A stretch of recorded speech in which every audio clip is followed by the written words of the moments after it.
From the NewsChannel 5 network, this is Open Line.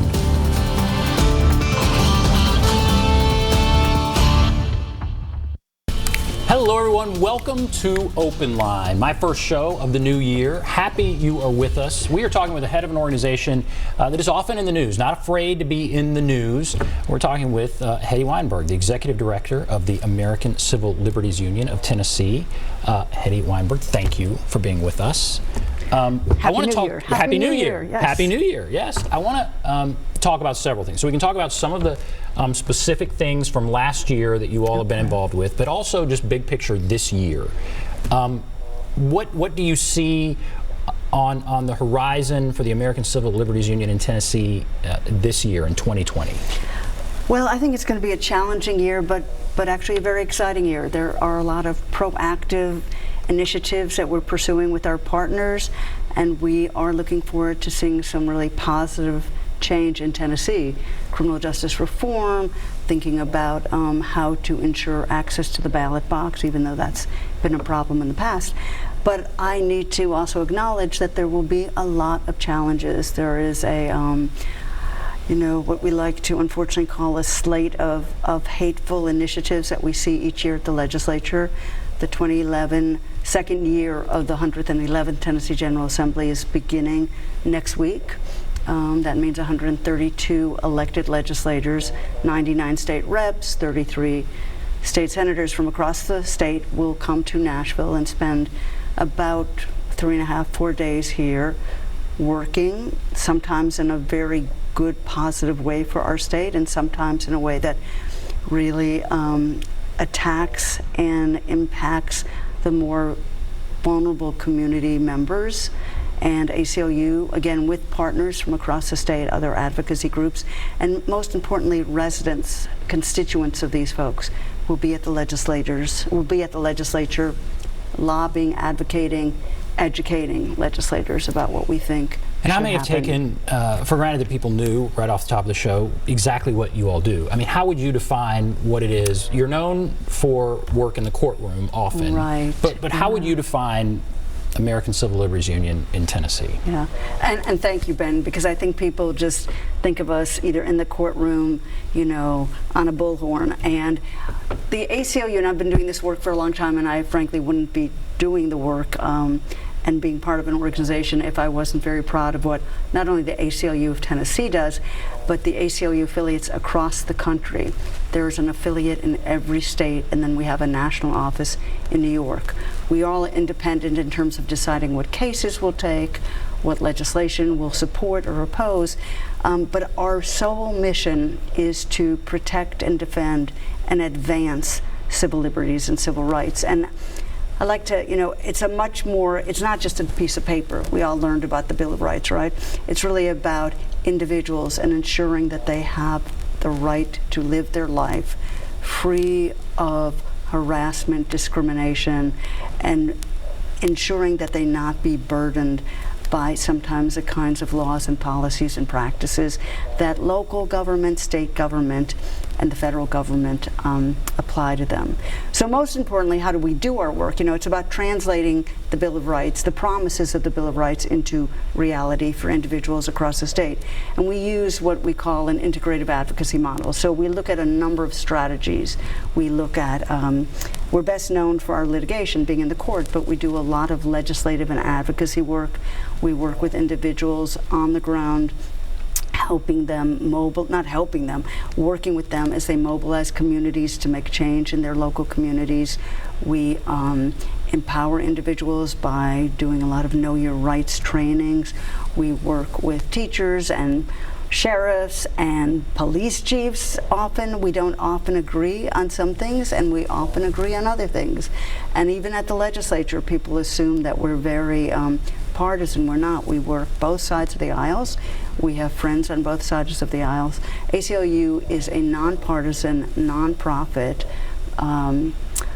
organization that believes that the best way to protect our democracy is to ensure that the Bill of Rights is, in fact, stay strong. So you've done this for a long time. Yes. How would you say the mission has changed? Here in Tennessee, one might imagine you have several battles to fight here in Tennessee. But my question would be, how has it changed over the years? Is it getting tougher in your opinion, or easier? Are you making progress? Are you seeing different battles? But I guess, how has it changed over the time that you have been with the ACLU? Well, I think one of the most important things to recognize, and it's actually probably since the most recent presidential election, is that folks in Tennessee are mobilizing. They are recognizing that it's their responsibility to speak up and speak out and protect civil liberties and civil rights, and advance civil liberties and civil rights. But we're at a place right now, especially with what's going on in D.C. and what sometimes we see in our own state legislature, where there are individuals and groups who want to strip away those protections.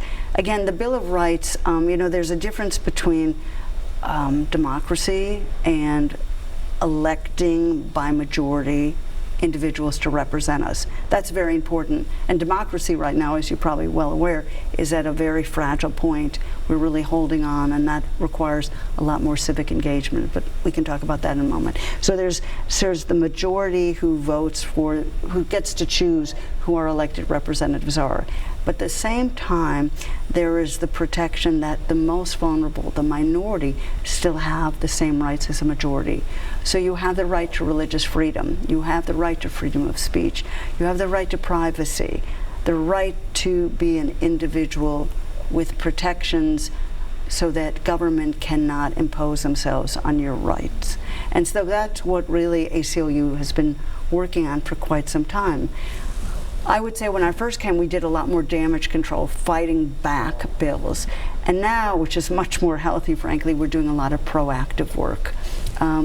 It's very exciting that, again, both sides of the aisle, we are working on criminal justice reform. People finally recognize in the state, across the country, that we are locking up far too many people, and that the racial disparity is so great, and the people we're targeting are not really in any way, shape, or form treated in a respectful, dignified way, but they are targeted and they find themselves as the young children, 5, 6-year-olds in urban settings, even in rural settings, being thrown out of school, sent to the principal's office, and then suspended, then expelled, then ending up in juvenile detention, and then so many stories of individuals who then end up in prison without recognizing that you need a lot of strong, high-quality teachers and education. You need people to be able to have affordable housing. You need health care and access to health care. And most importantly, you need to recognize that there are folks with mental health issues, substance abuse issues. Locking people up in prison is not going to solve those problems, certainly not going to make our streets safer, and we're throwing away generations of people. And so that's going to be one of your big issues, or maybe your big issue in 2020 is going to be criminal justice reform. Criminal justice reform has been something we've been working on for quite some time. About 3 years ago, the ACLU joined with the Beacon Center of Tennessee, Tennessee Association of Goodwill Industries, the Chamber of Commerce in Middle Tennessee, and the Tennessee County Service Association, and created the Tennessee Coalition for Sensible Justice. So we continue to work with legislators to move forward and present and pursue initiatives that will reduce incarceration, that will at the same time save taxpayer dollars, that will ensure safety on the streets, and that will confront the racial disparities we see in the state. We have a governor who has said during the campaign that he's committed to criminal justice reform, and he has a task force that just recently shared recommendations. So that's an area where there is strong support on both sides of the aisle. Unfortunately, and I can go on what happened last year and what we're dealing with when some laws get passed that in some instances are very detrimental, not only to democracy, but to ensuring that people have, well, that's why it's detrimental to democracy, because what we saw was a voter suppression law that really shut down access to the ballot box. And that's very, very concerning. It should be for everyone, because regardless of who you want to vote for, you always want to ensure that you can register people and inform them about the candidates so that they hopefully will then go vote. It's interesting, you're talking about a couple of things there about the legislature. You spent most of the time talking about the legislature. And again, people do think often about the legal battles. Sure. So where do you spend most time? Is it in the courtroom, do you think, or is it up at the legislature, I guess, lobbying and working there? Well, we have a wonderful staff. We have a 10-person staff, small perhaps in some people's eyes, but very mighty, very tenacious, persistent in pursuing the ACLU's mission. So our lawyers work in the, they're in the courtroom, but often our cases don't go to court. Often we're able to settle, often we're able to sit down with both sides. So many times, our lawyer will call the school superintendent and said, hey, do you know this is going on? If you don't know, you need to do something about it. And if you do know, let's talk about it. And I would think the name of the ACLU carries some weight. If you're calling some school superintendent, if it's the lawyer for just some parent, let's say, that's one thing. If it's the ACLU calling, that's something else. The most important thing, school board, school system should listen to the parents, right? And we try to provide information to empower the parents to feel comfortable talking. But yes, either they're not heard, or they're also, frankly, we've seen it happen, intimidated by making that call. So when they can't do that, if they want us to, and we're able to, we need the facts behind us, we need the law behind us, we will make that phone call. Our goal, we don't, there's sort of that whack-a-mole thing. You could file lawsuits all over the state all the time. The goal is to pursue litigation that will impact a large number of people, that will also remind, in this instance, people in other parts of the state that they should stand back and not be engaged in the same practice and policies that are in many cases either harassment or abusive or just clearly violate the Constitution, the Bill of Rights. And when people attack the ACLU, what do you say? Because sometimes you get that. And so you hear that this or that criticism. I guess what is the one that you would like to most address, and just kind of what do you say when people say, oh, the ACLU this or the ACLU that? You know what I love the most? The person, and it used to just be one or two of us in the office for many years, so I did a lot of the intake and answering. I'm not a lawyer, but I would answer the call and understand, where that question, how that question needed to be answered, or if I needed to refer. And I often, more frequent than you would believe, got the person who said, I never thought I would call you, but. And that but is where you stop and you go, this is not about American or non-American, about patriotic or being unpatriotic. This is about protecting everyone's freedom of speech. This is about ensuring that everyone has a right to decide whether to practice their religion, what religion they're practicing, and when and how. This is about ensuring that every individual's core to be who they want to be is protected. So the work we do focuses on religious freedom, on freedom of speech, on LGBTQ equality, on fair treatment of immigrants and refugees, on ensuring privacy for everyone, that government, and it's all about, and maybe I didn't say that to begin with, this is about ensuring that government cannot impose on you. It's not about, the Bill of Rights only applies to ensuring that government has limited powers. It's not about the corporation, though in many instances, the Fortune 500 companies, the corporate entity has become, in some instances, much more powerful than government. But I can't tell you, we have represented, the family where I think he was a second grader, he wanted to read his Bible during recess, and he was told he couldn't. There was ACLU advocating very hard for this young boy to read his Bible during recess, which is at the same time while we advocate to make sure that prayer, sectarian prayer, not be in the classroom in a public school. So one of the things, and I think that's why people continue to respect the ACLU even if they don't agree with us, we're very principled. We don't pick and choose, what the issue is. It's pretty clear that there are guarantees in the Bill of Rights, and that's what we stand for. We're going to take some phone calls. Reverend Fuzz is on the line. I always like to hear from Reverend Fuzz. If you want to call in, there's the number 615-737-PLUS. But let's go on and take Reverend Fuzz here. Reverend Fuzz, hello. Hey Ben. Hello. Hey, and howdy. Hi. Y'all can hear me, okay? Yes, sir. This is what it means. I don't think prisons work. And I want to ask you something specific. In our schools right now, because you're talking about those, some of the schools have recruited people who have been like gang members, guys who've done time in prison. They don't have college or credentials, but they've been recruited to work in the schools because they say that these people can reach the children. I asked the district attorney, I said, there should be a suit about that. How do people who are not educated or qualified or know how to work with kids, their qualification is they've been in prison.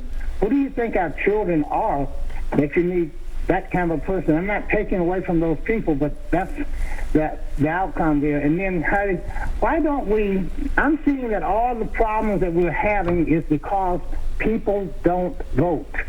If people voted, we would have the kind of folk who would be listening to our community. And I had one man who was very powerful in the nation, what was Reverend President Reagan said, if your people voted, there would be nothing that they couldn't have. But because they don't vote, investing in your community is a bad decision. So I'm trying to say, why don't we focus on, like I'm trying to do this year, is calling for 100% voter turnout. Don't tell people who to vote for. Just tell them to go and vote. Why don't we put out, what do you think the result and outcome of that would be if we had 100% voter turnout in these communities underserved? And the schools need our help. What's wrong? Thank you. Okay. All right. Thank you. Well, I mean, I love what you're saying. ACLU's mantra this year, and we have buttons and bumper stickers, vote like your rights depend on it. And so I couldn't agree with you more. That's what we need to see happening. We need to engage people and give people the tools so that they know where to register, how to register, and how to get to the ballot box, and make it easier. You know, some states have what's called same-day registration, where you not only can register to vote, but you can vote that day in the election. So the election day is when you register and when you can then vote. In Tennessee, you have to be registered 30 days prior to the election. But I think it's important to recognize that what you're saying and what we believe ACLU as an organization and many other individuals and organizations, we saw at our legislature last year an effort to actually shut down registration drives. And what we saw happen, and it happened like a month before the end of session, no one even expected it. They took a caption bill, sort of a general bill that you can insert language into at the last minute. And they took a bill, and we became the first state in the country that I'm aware of that actually applied, because it became law, that applied civil and criminal penalties to third-party organizations like NAACP or League of Women Voters, organizations that typically register folks in order to then begin the engagement process and have them hopefully vote during the election. And so this new law, which was signed the day it hit the governor's desk, which was very disappointing because there was so much conversation about it. This bill made it much more difficult for those third-party groups to go out and have a registration drive. Not only did it intimidate them by saying, if you in fact submitted 100 or more applications and there was 1 or 2 that were incomplete, then you could find yourself fined, charged with a criminal or civil misdemeanor. At the same time, they required training for individuals. Now, training is really important, right? But how that training was going to be offered was much more complicated. Plus, if you know how voter registration drives happen, you put up a table in front of a grocery store and your friend comes by and says, oh, can I sit with you and help? Well, your friend can't do that anymore because she or he they haven't been trained. Through the training. So what we saw at our legislature was an effort to shut down the ability to access the ballot box. And we know, just historically, that voter registration drives are most often used or take place in communities where there are more vulnerable populations who aren't typically perhaps engaged in the democratic process as they should be. They have lots more things going on. The tactic was very disconcerting that this is what we saw some elected officials do. We went to court on behalf of the League of Women Voters, the American Muslim Advisory Council, several other organizations, ACLU. There was also a second lawsuit that represented Tennessee NAACP and others. So there are 2 lawsuits now going through the courts. We have the judge issued a preliminary injunction, which means that the law cannot be enacted yet. Wow, okay. We've talked about this law on the show in great detail. So there is now a preliminary injunction. So the law won't be in effect. Would it impact this election? It potentially could, depending on when the trial takes place or if there's a settlement agreement. But I speak to it because there was a wonderful drive by a group in Memphis that successfully registered many people. There were some problems. There are always problems. But rather than figuring out how to solve those problems, and perhaps provide more resources, the response by the legislature, by a majority of them, was to pass this really very, very insidious voter suppression law. So these are the things, Reverend Fuzz, and others that we're trying to kind of make sure are not part of the infrastructure in a state of Tennessee, and that we make it easier for people not only to register, but most importantly to go vote. And again, it has nothing to do about who you should vote for. The work we do is about making sure that people engage. And I think people are tired, they're scared, they don't often know, who the candidates are, or they only hear sound bites. Right. Yeah.